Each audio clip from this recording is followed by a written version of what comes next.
दी है एनडीए की कंचुकोट उत्तरांध्र అంటే ఎన్డీఏ మన జరిగిన ఎన్నికల్లో మాకు క్లీన్ స్వీప్ మీరు అందజేశారు.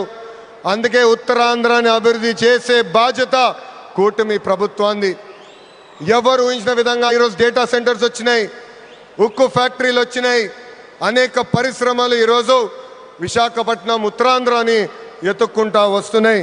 అది మాకు ఉత్తరాంధ్రకున్న కమిట్మెంట్. అద్భుతమైన నదులు, అడవులు, వనరులు ఉన్న ప్రాంతం మన ఉత్తరాంధ్ర.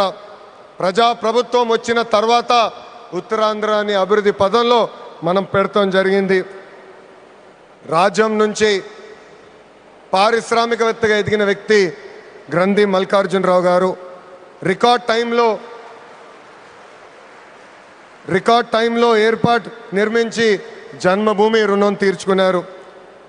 మన శ్రీకాకుళం ముద్దుబిడ్డ, నాకు తమ్ముడు సమానమైన రాముని కూడా నేను అభినందించాలి.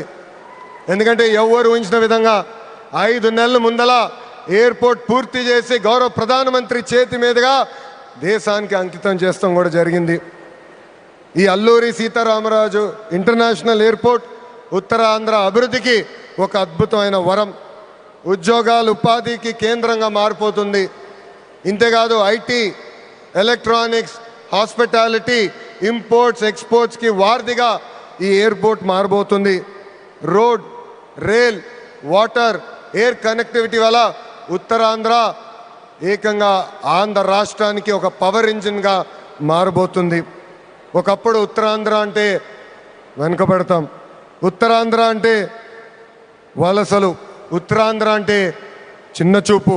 అలాంటిది ఇప్పుడు ఉత్తరాంధ్ర అంటే ఉద్యోగాలు, ఉత్తరాంధ్ర అంటే అభివృద్ధి, ఉత్తరాంధ్ర అంటే బంగారు భవిష్యత్తు. ఇక్కడున్న యువకులు విమానం ఎక్కి అవకాశాల కోసం వేరే దేశాలకు వెళ్ళాల్సిన అవసరం లేదు.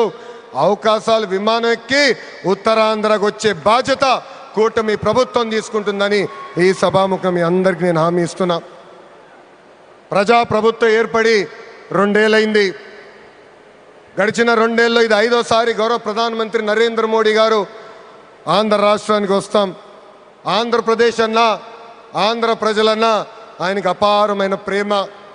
ఆంధ్ర ప్రజలు కోరిన అన్ని కోరికలు గౌరవ ప్రధానమంత్రి గారు తీర్చుకుంటూ వస్తున్నారు. మనందరూ ఒక్కసారి ఆలోచించాలి. గుజరాత్ ఈరోజు ఇంత అభివృద్ధి చెందిందంటే అక్కడ కంటిన్యూస్గా ఒకే ప్రభుత్వం అధికారంలోకి వస్తుంది. ఆంధ్ర రాష్ట్రంలో కూడా అభివృద్ధి పదంలో ముందలు నడవాలంటే మళ్ళీ ఎన్డీఏ ప్రభుత్వాన్ని గెలిపించాల్సిన బాధ్యత ఆంధ్ర ప్రజలపైన ఉందని ఈ సభాముఖంగా కోరుకుంటున్నా. సంక్షేమం, అభివృద్ధి అనేది ప్రజాప్రభుత్వాన్ని జోడెద్దుల బండి. ఈరోజు వేదికమైన మీరు చూడండి, ఒక్కసారి ఆలోచించండి. ఆనాడు అశోక్ గజపతి రాజు గారు కేంద్రంలో సివిల్ ఏవియేషన్ మంత్రిగా ఉన్నప్పుడు వేసిన పునాది. దాని తర్వాత మన రాము మోకా మంత్రి అయ్యారు, చంద్రబాబు నాయుడు గారు ముఖ్యమంత్రి, పవన్ అన్న ఉప ముఖ్యమంత్రి, నరేంద్ర మోడీ గారి నాయకత్వంలో ఈరోజు భోగాపురం ఎయిర్పోర్ట్ని దేశానికి మనం అంకితం చేస్తున్నాం. అది మా కమిట్మెంట్, అది మా పట్టుదల. ఉత్తరాంధ్రాని నంబర్ 1 చేసే బాధ్యత కూటమి ప్రభుత్వం తీసుకుంటుందని ఈ సభాముఖంగా మీ అందరికీ తెలియజేసుకుంటూ, पूरा ईस्ट कोस्टल इंडिया तेजी से आगे बढ़ रहा है. ये ईस्ट इंडिया कंपनी का युग नहीं, ईस्ट कोस्टल इंडिया का युग है.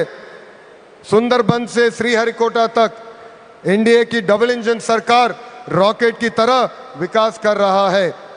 ये है नमो का ताकत और हमारा रिस्पॉन्सिबिलिटी है 2029 में फिर नमो भारत देश का प्रधानमंत्री बनने का. ये है हमारा नमो. ఇంత అద్భుతమైన అవకాశం ఇచ్చిన ఉత్తరాంధ్ర ప్రజలందరికీ పేరు పేరున నా హృదయపూర్వక ధన్యవాదాలు తెలుపుకుంటూ మీ అందరి దగ్గర నుంచి సెలవు తీసుకుంటున్నా. జై హింద్. అందరు చెప్పాలి, జై హింద్, జై Hind. Thank you. Thank you sir, thank you very much. ఇప్పుడు ఆంధ్రప్రదేశ్ రాష్ట్ర ఉప ముఖ్యమంత్రి వర్యులు శ్రీ పవన్ కళ్యాణ్ గారిని